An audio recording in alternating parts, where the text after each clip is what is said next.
Yeah, yeah, yeah. Shit ain't fair. Right. Yeah, yeah. So, in the years to come, we'll be back though. But yeah, man, tune into the Hip Hop Uncensored podcast with your brother, Old God, and SamAnt. We going in today, man. All right, man.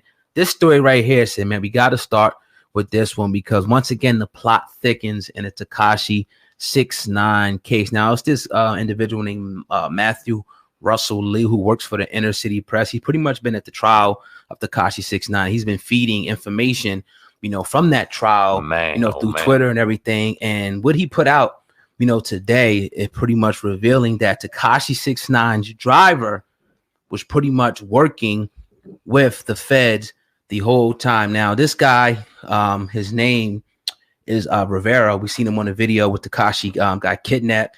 He pretty much, they asked him, were you detained? He said, yes. He said he did speak to law enforcement about cooperating.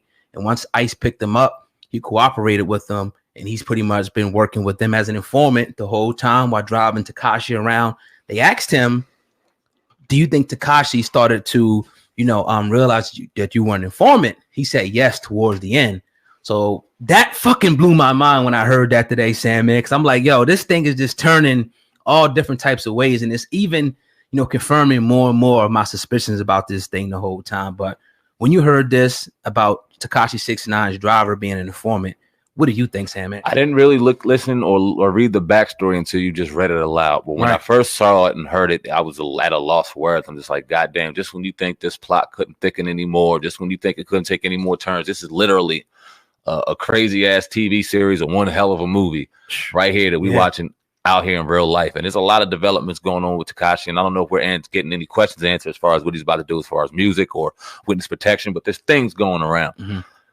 When you read it, it was like, oh, wait a minute, a little bit of a twist. Now, you said he was about to get picked up by ICE. He got picked up by him. So he's an illegal immigrant. And then he said at that point he would cooperate. I don't know the correlation of why they would want him. Maybe because he was a driver. But when he got picked up by ICE, according to the story, he said he would cooperate. And they began to use him as an informant at that time. So I don't know if he was the driver when he got picked up. Right. Or I don't know. It's not really clear. The ICE motherfuckers don't play. Yeah. At all. And we were talking off air on just what kind of machine they got over there at the FBI. God damn. Man. You never know anything, right? Right. So they probably put all kind of pressure. And who knows? I mean, who watched Orange and the New Black out there the last season of that and saw all that ICE shit that was going on with them women? That shit, that was a great fictional depiction of what's really going on out here. So yeah, when you throw them in the mix with man, it just kind of, they play hardball. Yeah, and I think it's not really, it's surprising because we're hearing it, but it's really not, because this is the type of things they do. If you study like how they used to move back in the day, like when they used to infiltrate, like the Panthers and different groups like that, it would be somebody who's standing next to the leader, somebody like that could put a stick of pen in them, you know what I mean, and just kill them like that. So make sure they get real close and try to get as much intel as possible. Who better than the damn driver that's driving Tekashi around to be an informant? He's testifying that he heard gunshots go off. He's seen different things like this. So he's a confidential informant now. Tekashi's a confidential informant. You know what I mean? Man, but it goes to show you, though, at some point, and this is just my belief, that the feds came to Tekashi probably, I don't know, I can't say, maybe last year at some time, and they wanted to gain entry inside the non-trade organization.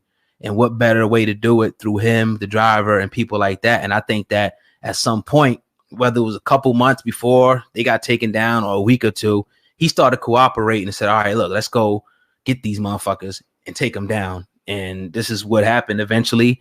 And I think a lot of people didn't know. And I was listening to Lisa Evers, and he's already kind of been sentenced already, Tekashi 6ix9ine, to 47 years. But with him cooperating, they can lessen that sentence to at least the time served. So there's articles coming out now about him getting tattoos removed and wanting to move into witness protection. So it's kind of looking like the picture and the frame is being set now for him to get off with time served, in my opinion. That's just what I believe at this point. Oh, God, we asked ourselves this. I asked you this. You asked me this a lot during this last year, right? Whether or not or how long he's been an informant.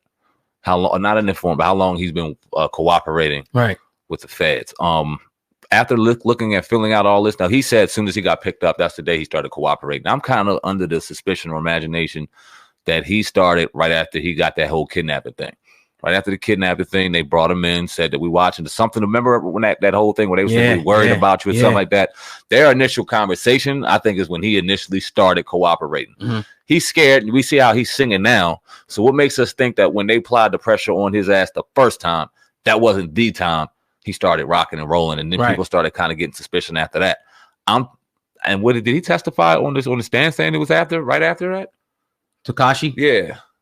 I don't know if he testified. I know that's what he said, but I don't know if it was under oath. No, I think he said pretty much he did it when he got caught. But that's a good point.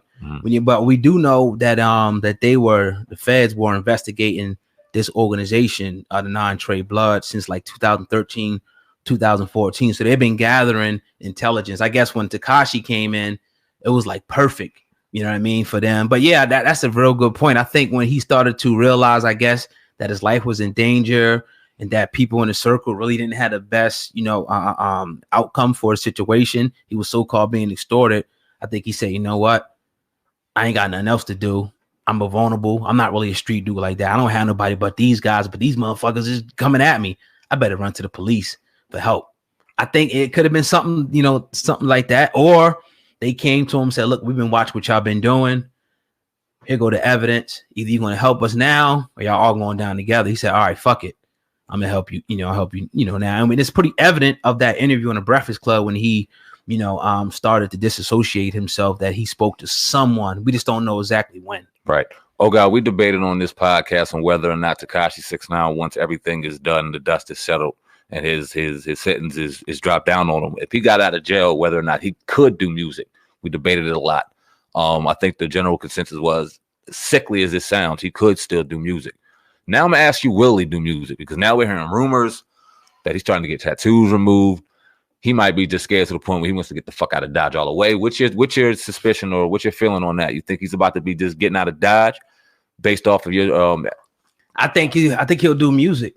I really do. Maybe he might change it up to a certain extent. But you gotta remember, people don't remember this, man. I know you do, and the people that have been following him, he had hit after hit after. He was like on a fucking like a 10 hit. You know what I mean? Something like that. He was killing it. So why not go back to that? Because you already got other rats out there that's living.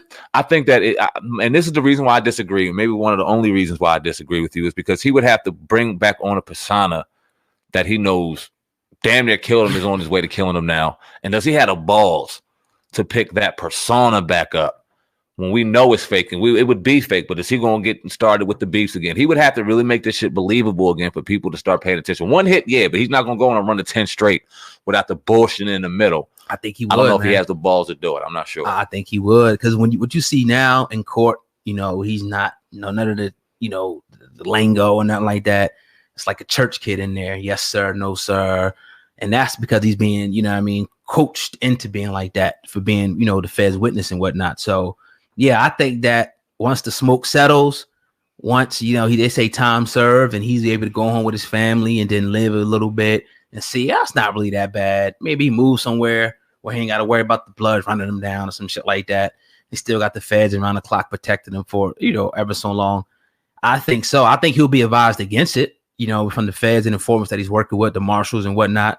They're going to be like, no. But again, you just never know, man. But yeah, I would bet that he would, man. That's his cash cow. Why would he stop? You think he's that scared where he won't want to make no music no more and take on that persona? I wouldn't be surprised when you hear about all the bloods that were in the courtroom, when you can just imagine the kind of threats or kind of messages his family's receiving. Like, it's probably turned up 10 billion. Right. And I don't know if this pressure's going to make a diamond or fucking coal. When I see coal, I see just dust. Right. On the pressure. So my assumption is he will no longer do music. And then it's like, all right, we'll never hear from him again. That'll be interesting.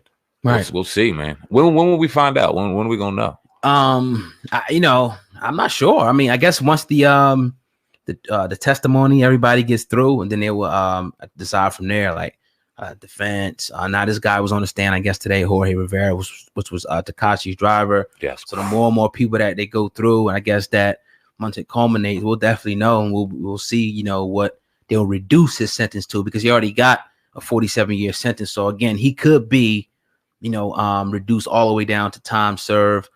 I don't know. It may be, but I don't see him doing anything over 10 years. anything over 10. Nah, me neither. Right. I said 10 initially.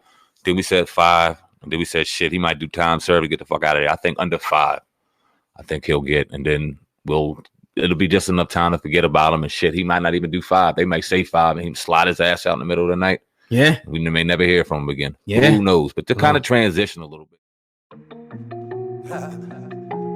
Yeah. Shit ain't fair. Yeah. Look. On the mission. Fly nigga. In the backseat. 2 bad bitches. Hollow tips for the snitches. Mind your business. Back to business. Yeah. On the mission. Fly nigga. In the backseat. 2 bad bitches. Hollow tips for the snitches. Mind your business. Back to business. Yeah. Run it up. Double up. Run it up. Double up, yeah. Run it up. J-Shot. Double up. What's up? Give me your bag and I run it up. Give me your bag while we fuck it up. If I was born broke, then I'm gonna die rich. I wake up and I roll smoke, kick on my side bitch. Chop the work like a dojo. If you gone by the night shift, your bitch on my dick. Chop her ass like a lolo. Now the question if I hit, you know that I did. Kick in the jungle, yeah bitch, I'm a lion. Bitch screaming gang, but we know they lying. Trigger finger, it so get me excited. Look for the smoke, I got caught in the fire. Ain't moved out the way, yeah my nigga, you fired. 2 trips out of state with the weight of the tire. Coke in the rice in the bread.